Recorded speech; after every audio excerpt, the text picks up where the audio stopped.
Hey everyone, Grayson the Bard here, and welcome back to day 141 of the Hunt Day.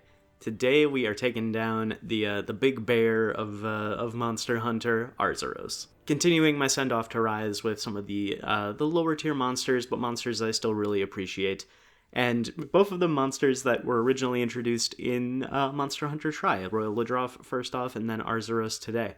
And I really like Arzuros. I've always really liked Arzuros. It has always been one of my favorite, first monsters that you fight. In part because I just really like the fanged beast, that, bear-like skeleton that they use for Arzuros. I'm going to be talking about Lagombi tomorrow, and I already talked about Volvidon a long time ago, I think in, week 2 of this challenge.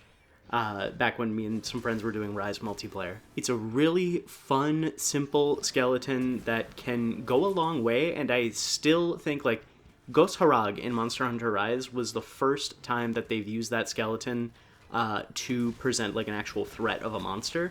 And I think it is fair to say that Ghost Harag is one of the most popular monsters in Monster Hunter Rise. So I would love to see them continue to push the envelope on what the bears can do. Because all in all, Arzuros is a very simple fight. I talked about how Royal Ladroff throws its weight around a lot. Arzuros does too.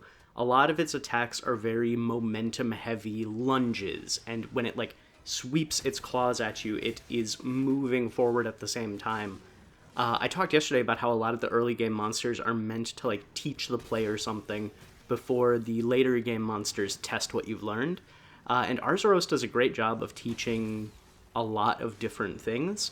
One, when you are dodging in Monster Hunter, getting out of the way of one attack is not always enough. There are follow-ups, and Arzuros is a great example of that with its claw swipes that come at you in, succession 3 out of 4. And if you dodge backward from one, you're not safe. It doesn't just stand there. It is constantly moving forward and coming at you. So you have to figure out how to safely get out of the way of an attack that is moving forward all the time. And a lot of its attacks have a very similar thing. When it does its, butt wiggle back slam, I don't know how else to describe it. The momentum carries through, and the hitbox kind of extends a little bit, and you have to, figure out how to be safe. And it's a very important lesson for hunters to learn, because a lot of later game monsters have follow-up attacks for their smaller hits that you have to be aware of as well, in addition to the primary attack. And then something that I remembered after I did this hunt, so I didn't have a chance to test it, because I think it might unfortunately not be a thing in Rise anymore. Arzuros is one of the first monsters, depending on when you start the series, one of the first monsters you might fight that has a pin attack. So it teaches you how to, do the mashing of the attack button or throw a dung bomb at the monster to get out of the pin attack before it does a lot of damage to you. But Arzuros is also one of the first monsters with a unique condition to get out of a pin attack early.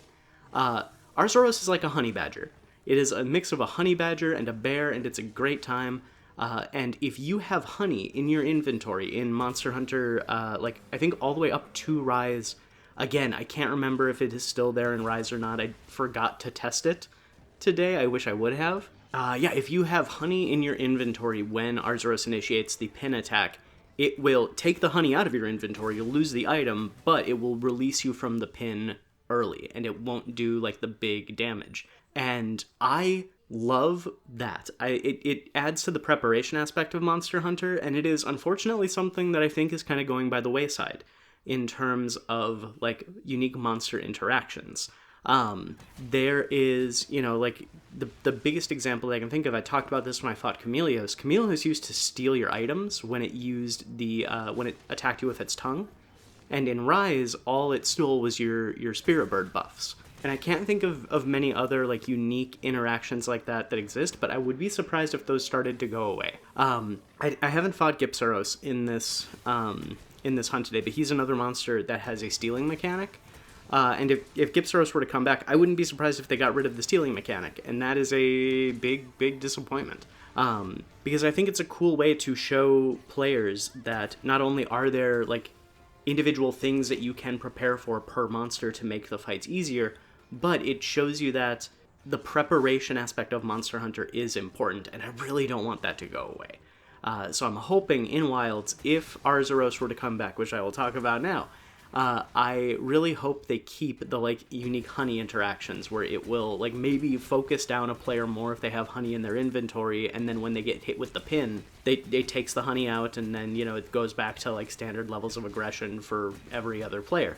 That would be a cool way to like tank Arzuros, to be like, all right, I am the hunter with 10 stacks of honey in my pocket. If this Arzuros is gonna come at me, it's gonna come at me. That would be fun. That would be a lot of fun. I think Arzuros is I don't know if it's a good fit for Wilds. I would like to see it because I love it so much. We just saw it in Rise, but it had taken a pretty substantial break. It was in Generations Ultimate, but it wasn't in 4U. It was introduced in Trine 3 Ultimate and lived there for a very long time. I'm going to give it like a solid, like, middle of the road 5. I don't like, it's not a monster that I have really high expectations that it's going to come back, but I wouldn't be surprised if I saw it again.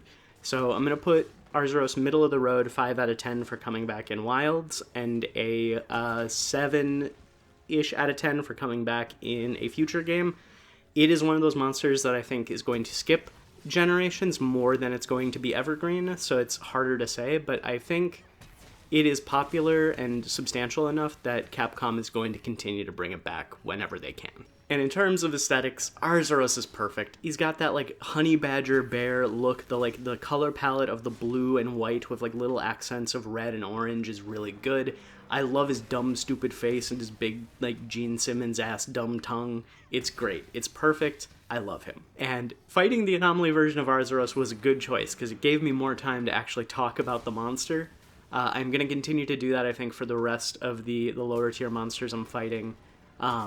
Tomorrow, Lagombi, and then a couple more going forward. But for the most part, relatively simple monsters. I'll use the anomaly quest to give myself more time. But that is where I'm going to be wrapping up the ramble for today. Thank you all so much for watching. Please stick around until the end of the hunt if you can. Like, comment, and subscribe if you want to. Don't if you don't. And again, as a friendly reminder, I do not want spoilers on Monster Hunter Wilds. If I am right about anything that I said, please don't tell me. I don't want to know. This is all pure speculation. The last trailer I saw was the release date trailer back in September, so anything that has been revealed post-September, I don't want to hear about. But please like, comment, and subscribe if you want to. Don't if you don't. And until next time, I'll see you next time.